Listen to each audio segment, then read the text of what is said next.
Gourmet Week at the Pop Bistro was a resounding success. Suddenly, our seedy little neighborhood was the hottest place in town, just as we'd envisioned in the pre-summer build-up. Cars, even a few limos, were double parked on Bathurst, and all the side streets, pit included, and customers lined up around the block to get into Hamish's restaurant. It was wonderful. Mostly because it was driving Plotnik insane.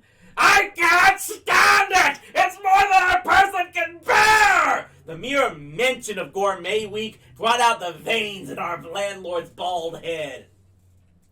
He sat like a stone behind the counter, unable to provide table service.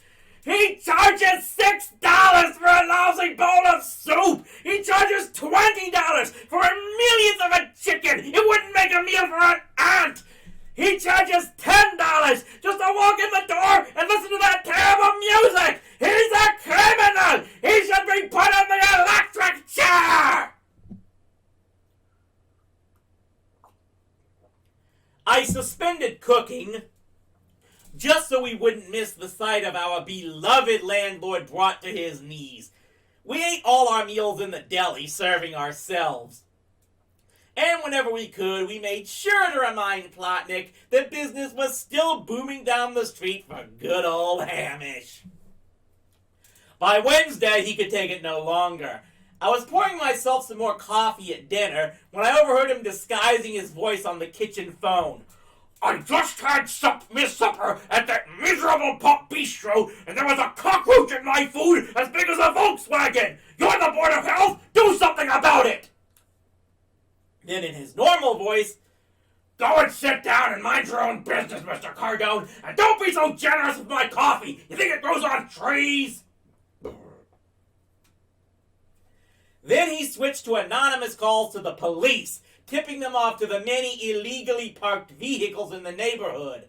Soon tow trucks were everywhere, hauling the cars away from Hamish's customers. To Plotnik's dismay, the stream of patrons didn't falter.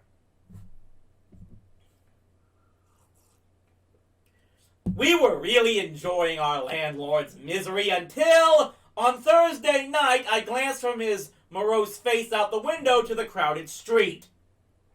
My eyes fell on the Camaro. It was rising hind end first above the row of parked vehicles.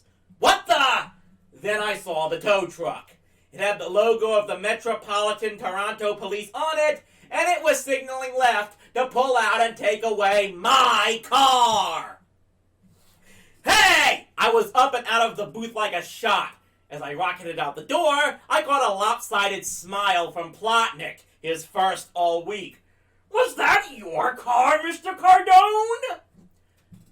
I saved my breath for the road race against the tow truck, 14 blocks uphill most of the way. I was fuming. From behind his spot behind the counter, that rotten Plotnik must have had a perfect view of Joe's car being cranked up and hauled away, but he never said a word of warning. A latch-stitched Sprint caught me up with the truck as it waited to turn to enter the expressway. I couldn't speak, so I banged on the window and hyperventilated. The Camaro was hanging there, a lopsided aerodynamic black hole. Why me? The driver rolled down the window. Yeah? Sir! Mister! Hold it! You can't tow away that car! That's a legal parking space! He looked down at me. This your car? Yeah, and it was legally parked! He examined a clipboard. It's on my pickup list. You steal it? I gulped loudly. Oh no. Joe's car was still on the hot sheet. That desk sergeant had forgotten to take it off after I'd specifically reminded him to. It took half the night to get the car out of the police garage. Don't you know it's Gourmet Week? Asked the sergeant on duty.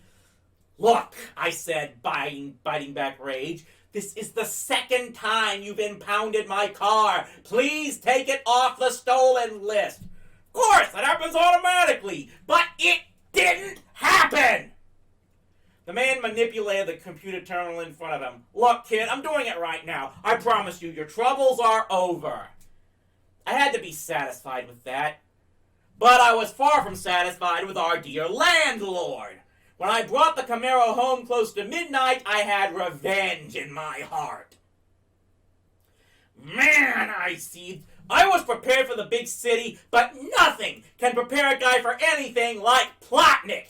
He took our money and rebuilt his whole staircase. He fixed it so we couldn't get into the Pop Bistro. He tries to rip us off. He threatens to kick us out. He dumps all over everything we try to do. He calls us names. He's always spying on us and minding our business. And now it's his fault the Camaro got towed away just because he's jealous of that Hamish guy. Boy, I'd like to get even.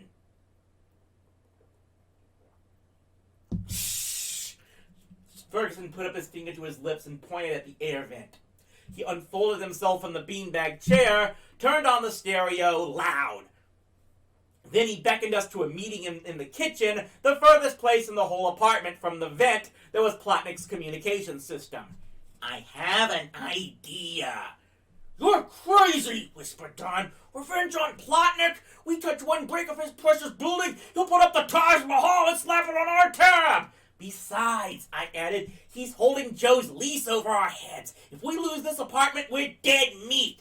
It's nothing like that, said the Peach, his eyes taking on the gleam that indicated one of his weirder moods. This won't hurt Plotnik or the building. Listen. Hey, this was the guy who was single-handedly leading Plastics Unlimited into the 21st century. We were all ears. Friday, our dinner consisted of Burger King takeout. We ate it in a tiny alley on Bathurst Street, sandwiched between a pawn shop and a 24-hour dry cleaner. We were on stakeout. We had a good view of the deli and also of the giant pothole on Bathurst. With all the traffic to Gourmet Week, there had to be at least one car that would hit at the right angle, at the right speed, and donate its hubcap to our cause. We were lucky. It took just about an hour. At exactly 7:39, we heard the squeal of tires. We all stiffened at the sound, and I pictured Plotnik behind the counter doing the same. A big black Ford roared up the street and hit the pothole full tilt. We couldn't have asked for a hubcap with more momentum. It was spinning like a flying saucer, hurtling towards the deli. I pictured Plotnik again. He was on the alert. He would reach for his trusty butterfly net, but he couldn't pick it up. It was crazy glued to the side of the counter. He would panic. He would scream. I'd been wondering all day what words would pass his lips while he watched at least $20 worth of potential income hit the pavement, becoming dented and unsellable, and therefore getting away. My window! His window? Oh my God, cried Don, he's coming out! Waddling at top speed, Plotnik bravely went to face the hubcap unarmed. He interposed his portly body between the spinning projectile and the plate glass window. It was a case of your money or your life, and Plotnik was making the obvious choice. The hubcap hit the curb at top speed and bounced up at a 45-degree angle. It caromed off Plotnik's bald head and crashed through the showcase window of the Olympiad Delicatessen. Neatly, it severed the string of salamis, which dropped like torpedoes to the glass-covered floor. Neighbors and customers swarmed around the fallen restaurateur.